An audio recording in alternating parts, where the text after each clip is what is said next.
Magandang umaga sa inyo lahat mga ka-e-bike. Ngayong araw may bago na naman tayong gagawin dito sa ating WSP. At yan ay ang tungkol sa ating footrest. Pero bago yan, paki-subscribe naman at like kung gusto mo yung mga ganitong content para makagawa pa tayo ng iba't ibang videos tungkol sa ating WSP. Simulan natin. Malamang sa malamang kung ikaw ay may WSP, naging problema mo na din ito. Ito ay ang tumatama ang paa mo sa paa nung nakaangkas sa'yo. Kaya minabuti kong gawa ng paraan na mailipat ito. Yung una nating gagawin ay tanggalin ang ating footrest. Meron lamang yang nag-iisang bolt sa loob na dapat mong tanggalin. Yan ay 10mm ang size.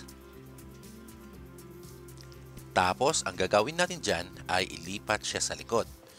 At para magawa yan, kailangan ko siyang dalhin sa machine shop para mai-welding. Bala ko pa sana nung una na bumili ng ibang footrest. Kaso lang, nung tinanggal ko itong footrest natin, nakita ko na mukhang matibay naman siya. Kaya sabi ko, para iwas gastos na din, ito na lang din ang gagamitin.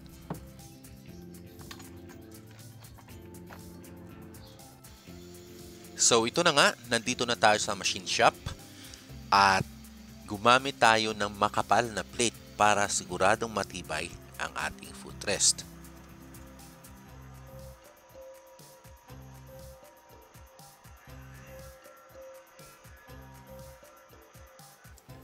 Pagkatapos niyan, mag-spot welding muna tayo para masukat natin ang tamang posisyon kung saan natin ilalagay ang footrest. Maraming salamat pala sa mga bago nating subscribers. Salamat po sa inyong suporta at pagtitiwala. At shoutout ko na din pala si Sir Ero Alagban na parating nakasubaybay tuwing may bago tayong content. At yung mga kasamahan natin dyan sa WSP group chat at yung NWOW WSP users. Konting paalala pala, pag tayo ay magpapawelding ng ating WSP, siguraduhin nakapatay ang breaker. Lagyan nyo din ng cover ang mga bagay na ayaw nyong matalsikan ng welding. Lalong-lalo na at itong ating WSP ay plastic. At kung okay na sa'yo ang bagong pwesto ng iyong footrest, pwede ka nang magsimulang mag-welding.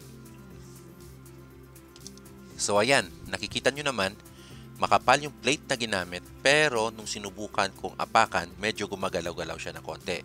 Kaya pinadagdagan ko ng konting support pa para mas lalo siyang tumibay.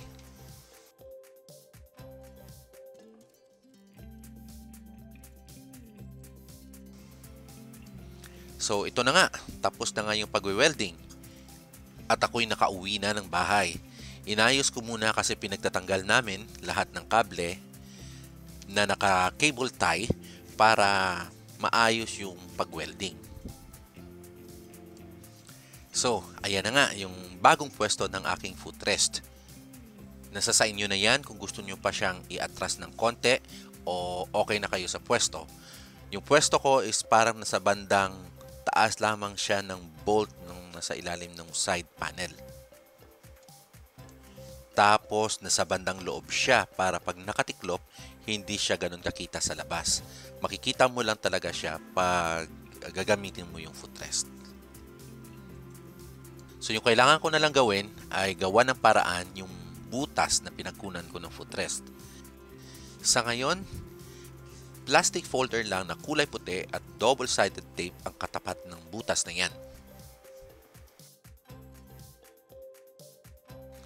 Isang pansamatagal na solusyon para matakpan lamang ang butas at hindi pasukin ng tubig, lalo-lalo na tuwing nagwawashing kasi diretso battery yan.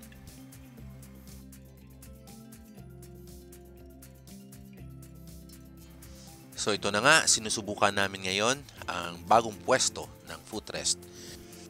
So far, hindi naman tumatama ang aming mga paa. So happy ako sa bagong pwesto ng footrest. Hanggang dito na lang muna sa ngayon at sana ay nakatulong na naman itong video ko sa inyo. Kaya kung hindi ka pa nakasubscribe, gawin mo na ngayon para sa mas marami pang content tungkol sa ating WSP. Maraming salamat.